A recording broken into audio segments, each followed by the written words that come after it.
What's up, lifers, and welcome to the Daily Stand-Up with Lifetime Value, where we're giving you fresh new customer success ideas every single day. I got my man JP here. JP, do you want to say hi?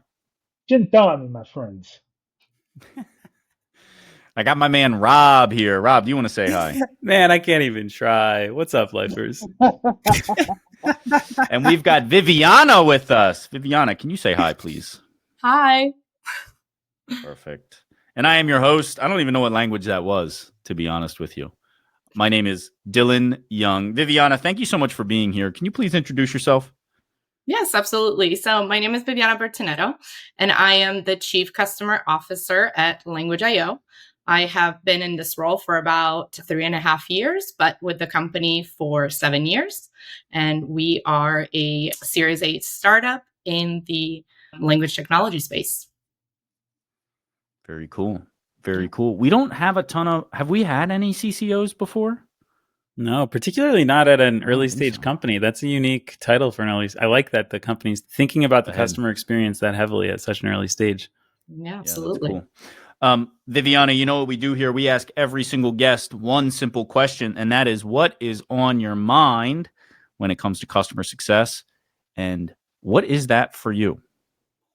Sure. Since I work in the language technology space, I thought I would talk about what it means to be in customer success in a very multicultural setting, where a lot of your customers and team members as well internally may be from different countries, and kind of what that means and what are some strategies that I've learned as an expat myself. I grew up in Italy. I was born and raised there, lived there for over 25 years. So I have been in the States since 2010. And my experience during these 14 years, it has been mostly working in a multicultural setting.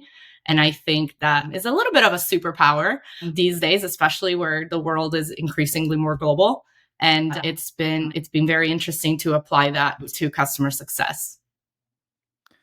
So tell us where you want to start in terms of maybe why it's unique and then how to excel in that sort of environment. Is that, I mean, if that's what you wanted to bring to the table. Yeah, absolutely. I think our company is headquartered in Wyoming in the United States. So it is a US based company. But again, being in the language technology space, what we do is we help our customers communicate with their own customers in any language, no matter the language combinations that may be involved.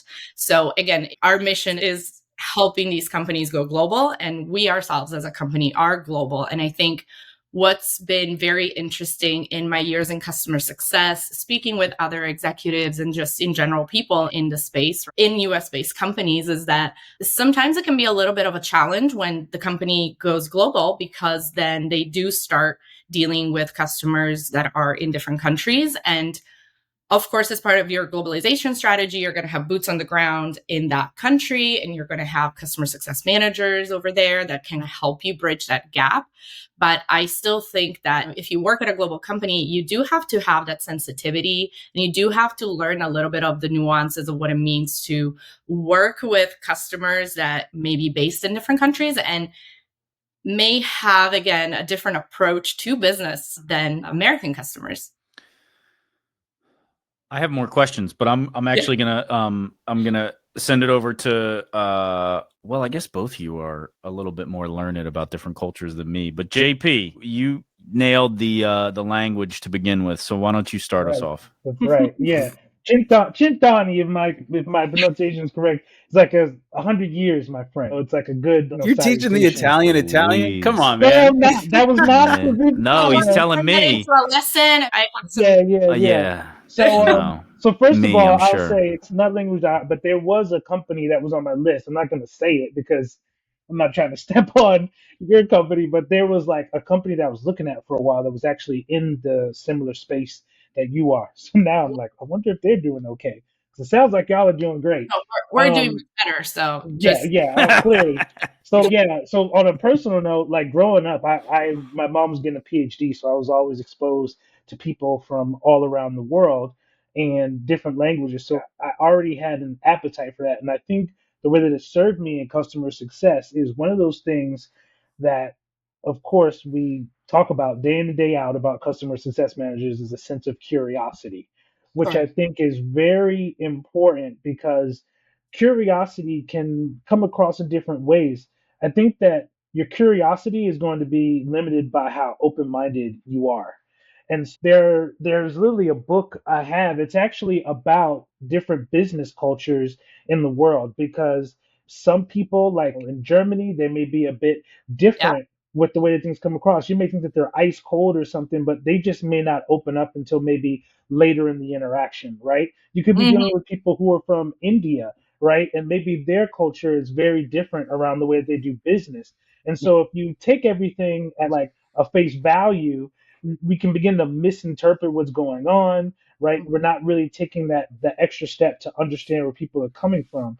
And so the language software, the translation is really the tip of the iceberg because what we really need is context. We really need context to understand what we're truly trying to say. Even in English, when we're communicating, we need a lot of context, which is why you don't want to just be texting and emailing. That can quickly get out of hand. But when we get on a call, we can have tone, we can have gesticulations, we can have all those things that sort of inform, right? That inform the way that we talk. Yeah, I love this topic. I love the software and languages. So I'm gonna pass it over to Bobby Ganoush. You guys He's know over in Jordan right now. In Jordan. You're gonna start gesticulating and show us really how. Last name's Zambito, by the way, Viviana. So I got mine's the mostly Southern Italian side, but Italian American. So I feel like I'm that episode of The Sopranos when they go to Italy and they're like, "Buongiorno," like, no. Folly walnuts. But listen, like this topic lives rent free in my head. This is the thing. The guys know that I think about this all the time. I literally had to go. I don't know if this was the book you were talking about, the culture map. Yes, that's the one. I was going to ask if that was the book. So I was just giving this as a gift because I did a little customer success tour around different parts of Europe and the Middle East. Still on it, I guess. And I've just been binging different cultural impressions of customer success and finding all these little fun facts. For example, the fact that evidently, if you send a follow-up email after a meeting in Japan, it's often seen as offensive. It's like, there you go. It's like, why do you think I wasn't there, that I wasn't keeping notes, that I wasn't present in the meeting? Exactly. Super interesting. Think about how that comes into play when you put together documentation for your CSMs about playbooks and that they're supposed to be doing. And I think, again, a lot of the times, especially when the company it's headquartered in the US, maybe it starts with just US customers, that's your perspective. It's very Anglo-centric, right? Yeah.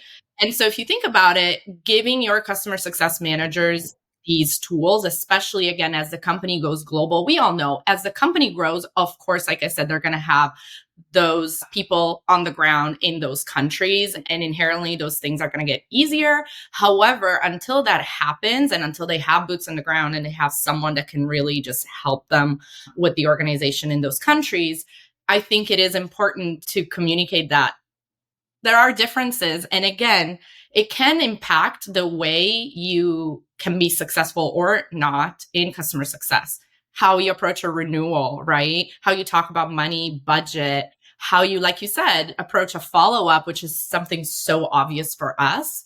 But I think, again, and especially for a culture like the Japanese one, some people tend to brush things off. Like, I think, especially Americans, but even for me, I'm used to things like this, but I think in Japan, a lot of those sensitivities really can go a long way. And on the other hand, can be detrimental if you ignore them. I'll have to tell you a story another time about my wedding in Rome. It was a completely different type of customer success. He can't help himself, Dylan. He can't really can't. I'm just saying, it was like the number of times they literally threatened to cancel the wedding. On the day before the wedding, like when we had 130 people there, like it was a different type of customer. I love my Italian folks. I love my Italian roots, but I'll have to follow up because I'll need the story. It's a hell of details. Was there focaccia involved? No. Yeah. Oh my goodness. Best wedding I've ever had. Well, incredible topic. One I bring very little to. So I'll say, always maintain perspective, everybody. and be respectful of people on the other side of the table. But it's been a learning opportunity for you, though, right? 100%. No, I think but that's what I mean is you talk about all of this stuff. I think about it a lot from like a neurodiversity perspective, sure. Even regardless of culture, gender, anything like that. Mm-hmm. There's also this entire thing about how people think and how they like to be approached. Totally. And so I think it is just this general concept of like, you've got to really not necessarily empathize, like feel what somebody else is feeling, but you've got to have at least a bit of a foundation about what their experiences have been to this point, mm-hmm. and how they view the world. Sure. Before you're ever going to communicate successfully with them. So I love this topic, the culture thing, the fact that you all have this friggin' book that I've never heard of, though. JP, I think you showed a picture of it in our group chat before, yeah. But check it out. Well, this has been such a great show. My personal favorite topic, let me say. Right. And so the way that we're going to close this thing, I'm going to say, arrivederci, my friends. Viviana, we would love to have you back. Anytime, guys. Anytime. Ciao. You've been listening to The Daily Stand-Up by Lifetime Value. Please note that the views expressed in these conversations are attributed only to those individuals on this recording and do not necessarily reflect the views and opinions of their respective employers. For all inquiries, please reach out via email to dylan@lifetimevaluemedia.com. Find us on YouTube at Lifetime Value, and find us on the socials at Lifetime Value Media. Until next time.